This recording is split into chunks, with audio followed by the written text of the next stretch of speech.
नमस्ते दोस्तों, मैं हूं सुभादीप और आप सुन रहे हैं खौफनाक कहानियां, वो भी मेरी जुबानी। अगर आप डर के शौकीन हैं तो चैनल को सब्सक्राइब और लाइक जरूर करें, घंटी दबाना ना भूलें। आज की कहानी है वशीकरण। उत्तर प्रदेश के एक छोटे से गांव में अर्जुन नाम का युवक रहता था। वह एक साधारण किसान परिवार से था, लेकिन उसके मन में एक लड़की के लिए गहरा प्रेम था। उस लड़की का नाम नंदिनी था। अर्जुन कई बार नंदिनी से अपने दिल की बात कहना चाहता था, लेकिन हिम्मत नहीं जुटा पाता था। एक दिन उसने देखा कि नंदिनी किसी और लड़के के साथ हंसते हुए बात कर रही है। उस दृश्य ने अर्जुन को भीतर तक तोड़ दिया। उसी रात गांव की चौपाल पर बैठे कुछ बूढ़े लोगों की बातें उसके कानों में पड़ी। पुराने श्मशान के पास एक तांत्रिक रहता था। उसके पास ऐसी किताब थी जिससे किसी को भी वश में किया जा सकता था। यह सुनते ही अर्जुन के मन में एक खतरनाक विचार आया। उस रात वह अकेला पुराने श्मशान की ओर निकल पड़ा। श्मशान कई वर्षों से वीरान पड़ा था।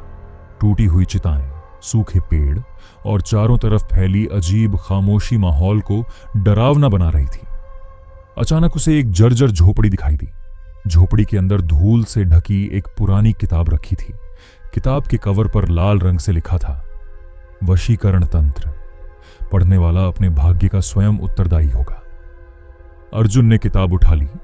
जैसे ही उसने पहला पन्ना खोला, झोपड़ी के बाहर तेज हवा चलने लगी। किताब में एक विशेष वशीकरण मंत्र लिखा था। नीचे चेतावनी भी थी। यह मंत्र किसी जीवित व्यक्ति को वश में तो कर देगा, लेकिन बदले में एक आत्मा को मुक्त कर देगा। अर्जुन ने चेतावनी को नजरअंदाज कर दिया। अगली रात उसने किताब में बताए गए नियमों के अनुसार पूजा शुरू की। रात के ठीक 12 बजे उसने मंत्र पढ़ना शुरू किया। जैसे जैसे मंत्र आगे बढ़ता गया, कमरे का तापमान कम होता गया। दीवारों पर अजीब परछाइयां दिखाई देने लगीं। अचानक पूजा के बीच में रखा दीपक अपने आप बुझ गया। कमरे में गहरा अंधेरा छा गया। तभी अर्जुन के पीछे किसी के खड़े होने का एहसास हुआ। उसने धीरे धीरे पीछे मुड़कर देखा और उसकी चीख निकल गई। अंधेरे में 2 लाल आंखें उसे घूर रही थीं। वह बेहोश होकर जमीन पर गिर पड़ा। सुबह जब उसकी आंख खुली तो वह अपने कमरे में था। सब कुछ सामान्य लग रहा था, लेकिन उसी दिन से नंदिनी का व्यवहार बदल गया। वह हर समय अर्जुन के आसपास रहने लगी। अर्जुन खुश था कि वशीकरण काम कर गया, लेकिन उसे नहीं पता था कि उसी रात श्मशान से एक भयानक आत्मा मुक्त हो चुकी थी और अब वह आत्मा अपने अगले शिकार की तलाश में थी। अर्जुन को लगने लगा कि उसकी जिंदगी अब बदल चुकी है। नंदिनी जो पहले उससे मुश्किल से बात करती थी, अब हर समय उसके आसपास रहने लगी थी। वह उसकी हर बात मानती, उसके पीछे पीछे चलती और घंटों तक उसे एक तक देखती रहती। शुरुआत में अर्जुन को यह सब अच्छा लगा, लेकिन कुछ दिनों बाद उसे नंदिनी के व्यवहार में अजीब बातें दिखाई देने लगीं। वह रात के समय अचानक घर से निकल जाती और गांव के बाहर पुराने श्मशान की ओर चली जाती। जब अर्जुन उससे पूछता तो उसे कुछ याद ही नहीं रहता। एक रात अर्जुन चुपचाप उसके पीछे पीछे गया। आधी रात का समय था। नंदिनी बिना कुछ बोले श्मशान के बीचों बीच जाकर खड़ी हो गई। फिर उसने धीरे धीरे अपना सिर आसमान की ओर उठाया। अचानक उसकी आवाज बदल गई। वो किसी बूढ़ी औरत जैसी भारी आवाज में बोली, मुझे मुक्त करने वाले, अब मेरी कीमत भी चुकानी होगी। अर्जुन का खून जम गया। वह डरकर पीछे हट गया। तभी उसके पैर के नीचे सूखी टहनी टूट गई। आवाज सुनते ही नंदिनी ने अपना सिर उसकी तरफ घुमा लिया, लेकिन यह नंदिनी नहीं थी। उसकी आंखें पूरी तरह काली हो चुकी थीं। चेहरे पर एक डरावनी मुस्कान थी। अर्जुन भागते हुए वहां से निकल गया। अगली सुबह गांव में एक सनसनीखेज खबर फैली। श्मशान के पास रहने वाले एक चरवाहे की लाश मिली थी। उसके शरीर पर कोई घाव नहीं था, लेकिन उसका चेहरा ऐसा लग रहा था जैसे उसने मरने से पहले कोई भयानक चीज देख ली हो। गांव वाले दहशत में आ गए। उधर अर्जुन की हालत भी बिगड़ने लगी। हर रात उसे अपने कमरे में किसी के चलने की आवाज सुनाई देती। कभी खिड़की अपने आप खुल जाती, कभी कमरे की दीवारों पर नाखूनों के निशान दिखाई देते। एक रात उसकी नींद अचानक खुली। उसे लगा कोई उसके बिस्तर के पास खड़ा है। उसने डरते डरते आंखें खोली। सामने एक सफेद साड़ी पहने औरत खड़ी थी।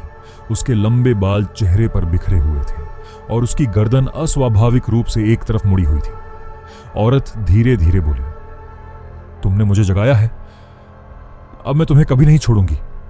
अर्जुन डर के मारे चीख पड़ा, लेकिन अगले ही पल वह औरत गायब हो गई। सुबह होते ही अर्जुन उस पुरानी झोपड़ी में पहुंचा जहां उसे वह तांत्रिक किताब मिली थी। वहां उसे एक पुराना संदूक मिला। संदूक के अंदर एक फटा हुआ कागज रखा था।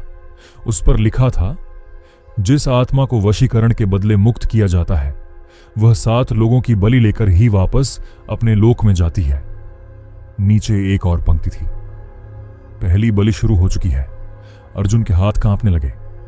यदि यह सच था तो अभी 6 और मौतें होने वाली थीं, और शायद अगला शिकार वह खुद भी हो सकता था। उसी समय झोपड़ी के बाहर से किसी औरत की हंसी सुनाई दी। अर्जुन ने खिड़की से बाहर देखा।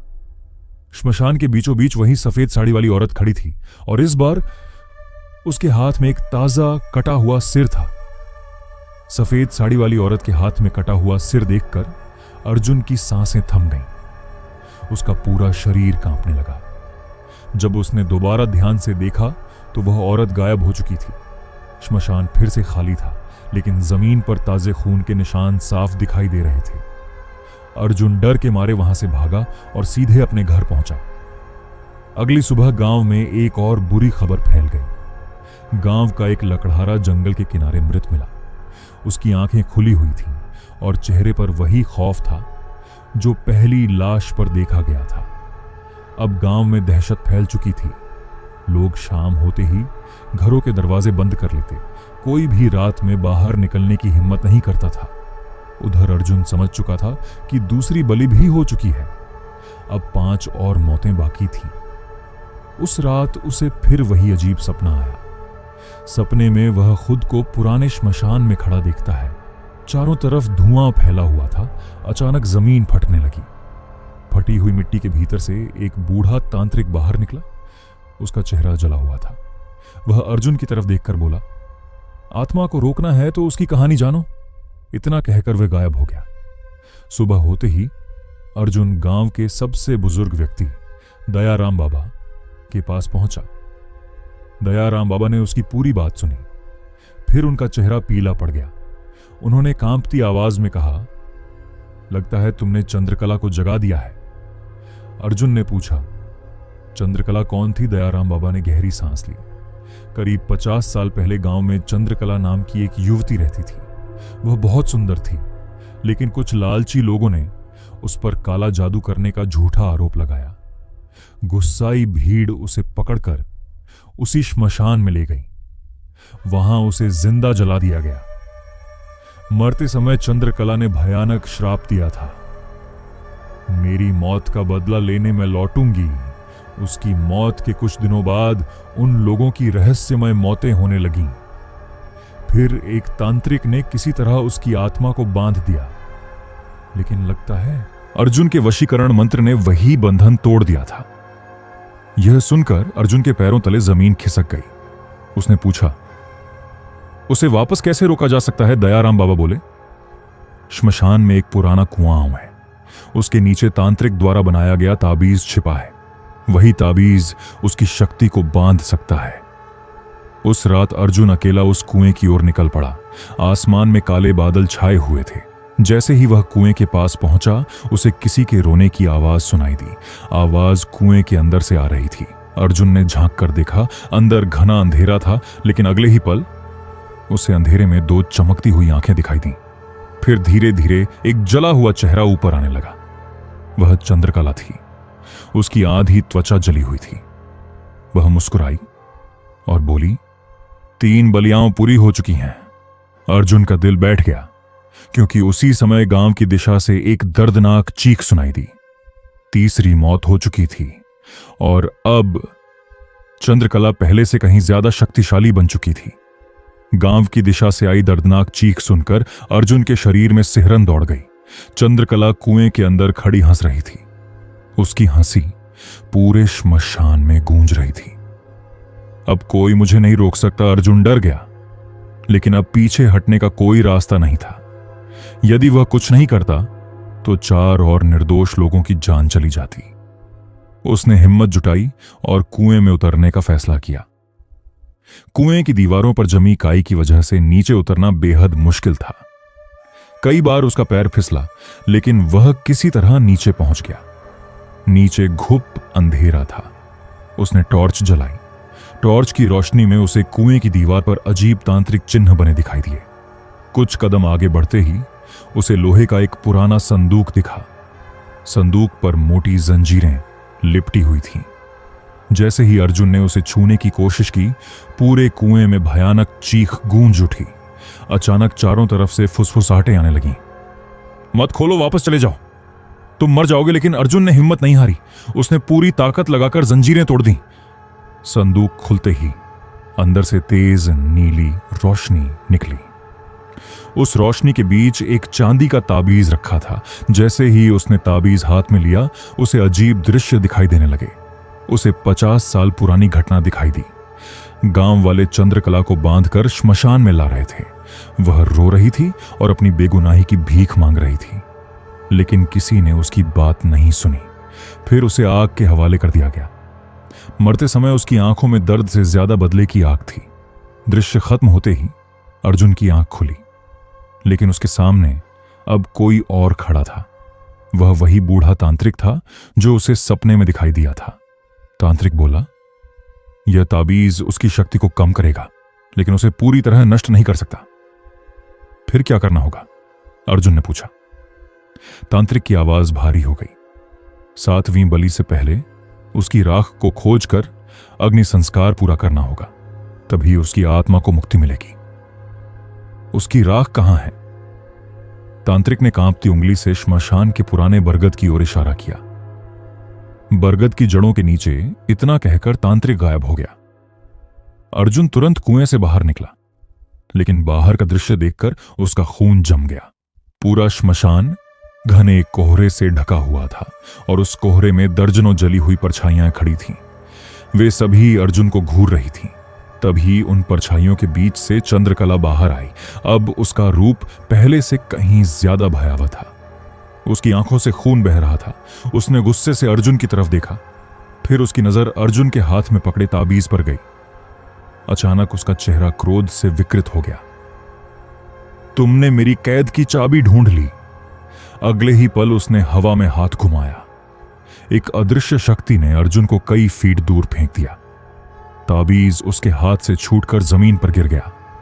चंद्रकला तेजी से ताबीज की ओर बढ़ी। यदि ताबीज उसके हाथ लग जाता तो उसे रोकने की आखिरी उम्मीद भी खत्म हो जाती, और उसी समय गांव से चौथी चीख सुनाई दी। चौथी बलि भी पूरी हो चुकी थी। अब केवल 3 बलियां बाकी थीं और समय बहुत कम बचा था। चौथी बलि की चीख सुनकर अर्जुन का दिल दहल गया। चंद्रकला ताबीज की ओर बढ़ रही थी। यदि वह ताबीज नष्ट कर देती तो उसे रोकने का कोई उपाय नहीं बचता। अर्जुन ने पूरी ताकत जुटाकर छलांग लगाई और ताबीज उठा लिया। जैसे ही ताबीज उसके हाथ में आया, उससे तेज प्रकाश निकला। प्रकाश की किरण चंद्रकला से टकराई। वह दर्द से चीख उठी। कुछ क्षणों के लिए उसकी शक्ति कमजोर पड़ गई।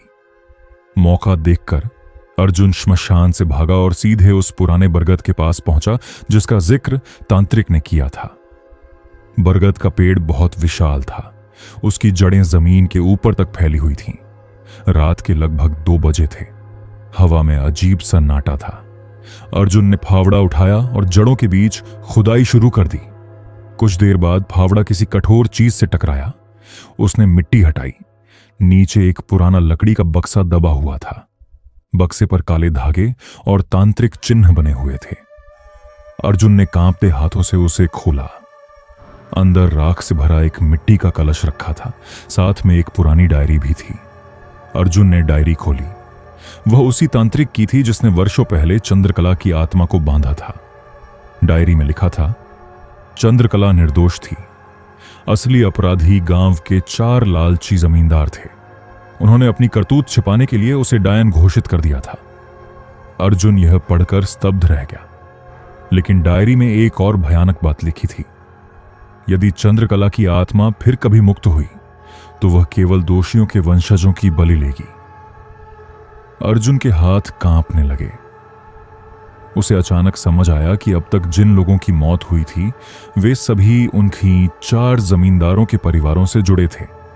तभी उसके पीछे से एक आवाज आई, अब तुम्हें सच पता चल गया? अर्जुन ने पलट कर देखा। चंद्रकला वहां खड़ी थी, लेकिन इस बार उसकी आंखों में केवल क्रोध नहीं था बल्कि वर्षों का दर्द भी था। वह बोली, मुझे न्याय नहीं मिला, मुझे जिंदा जला दिया गया। अर्जुन ने कहा, लेकिन निर्दोष लोगों को मारकर तुम्हें न्याय नहीं मिलेगा। चंद्रकला कुछ पल चुप रही, फिर उसका चेहरा अचानक बदल गया। उसके भीतर की बदले की आग फिर भड़क उठी। अब बहुत देर हो चुकी है। अचानक आसमान में बिजली कड़की, पूरे बरगद का पेड़ हिलने लगा, जमीन फटने लगी और फटी हुई धरती से काले धुएं की परछाइयां निकलने लगी। उसी समय अर्जुन को याद आया, तांत्रिक ने कहा था कि 7वीं बलि से पहले राख का अंतिम संस्कार करना होगा। लेकिन तभी उसे एक और डरावनी सच्चाई पता चली। डायरी के आखिरी पन्ने पर लिखा था, 5वीं और 6ठी बलि के बाद 7वीं बलि वही व्यक्ति होगा जिसने आत्मा को मुक्त किया है। अर्जुन का चेहरा सफेद पड़ गया। मतलब 7वां और अंतिम शिकार वही था। चंद्रकला धीरे धीरे उसकी ओर बढ़ी। उसकी भयानक मुस्कान फैलती जा रही थी और उसी समय गांव से एक और चीख सुनाई दी।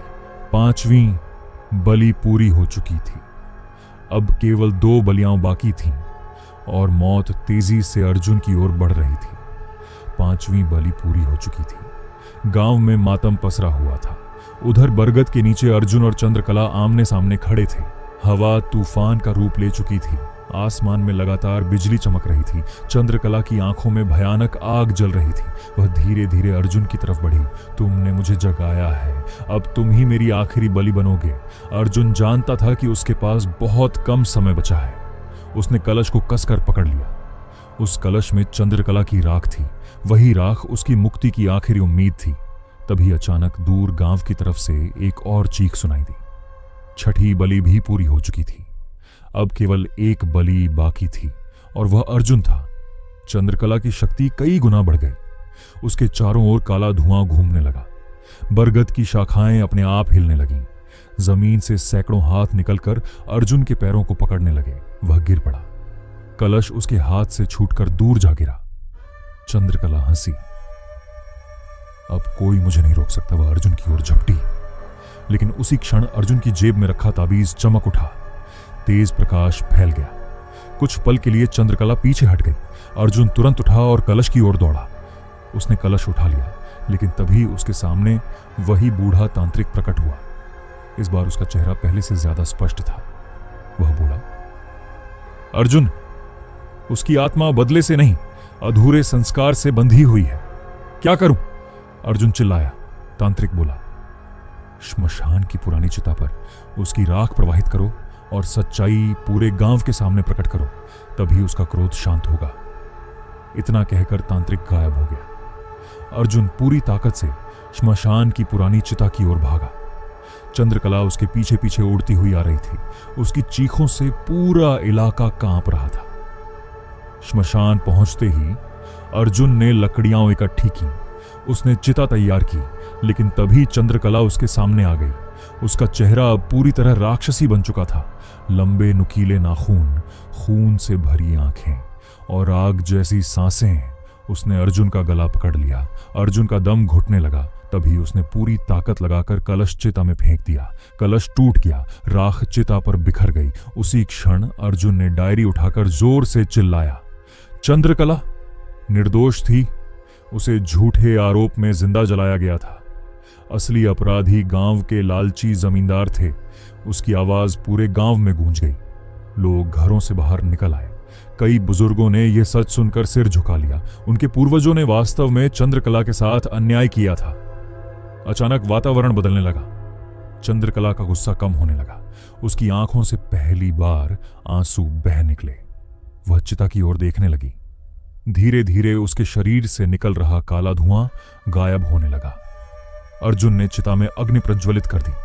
जैसे ही आग ने राख को स्पर्श किया, पूरे श्मशान में तेज प्रकाश फैल गया।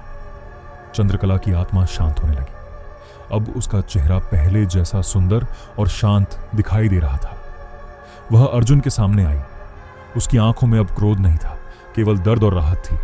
वह बोली, मुझे न्याय दिलाने के लिए धन्यवाद। आज 50 वर्षों बाद मैं मुक्त हो रही हूं। अर्जुन की आंखों में आंसू आ गए। अगले ही पल चंद्रकला का शरीर प्रकाश में बदल गया और वह धीरे धीरे आसमान में विलीन हो गई। उसके जाते ही श्मशान का सन्नाटा टूट गया। हवा सामान्य हो गई, बरगद स्थिर हो गया और वह डरावना अंधेरा हमेशा के लिए समाप्त हो गया। उपसंहार कुछ दिनों बाद अर्जुन ने वह वशीकरण की किताब वापस उसी झोपड़ी में रख दी, लेकिन जब उसने किताब को जलाने की कोशिश की तो किताब अपने आप राख बनकर उड़ गई, मानो उसका काम पूरा हो चुका हो। नंदिनी भी वशीकरण के प्रभाव से मुक्त हो गई। उसे उन दिनों की कोई याद नहीं थी। समय के साथ गांव में चंद्रकला की याद में एक छोटा स्मारक बनाया गया ताकि आने वाली पीढ़ियां यह याद रखें कि अंधविश्वास और झूठ किसी निर्दोष की जिंदगी बर्बाद कर सकते हैं। और अर्जुन ने एक बात हमेशा के लिए सीख ली, प्रेम कभी वशीकरण से नहीं जीता जा सकता। जो प्रेम मजबूरी से मिले वह प्रेम नहीं, अभिशाप बन जाता है। सो आई होप गाइज आपको ये हॉरर स्टोरी अच्छी लगी होगी, तो चैनल को सब्सक्राइब और लाइक जरूर करें। घंटी दबाना न भूलें।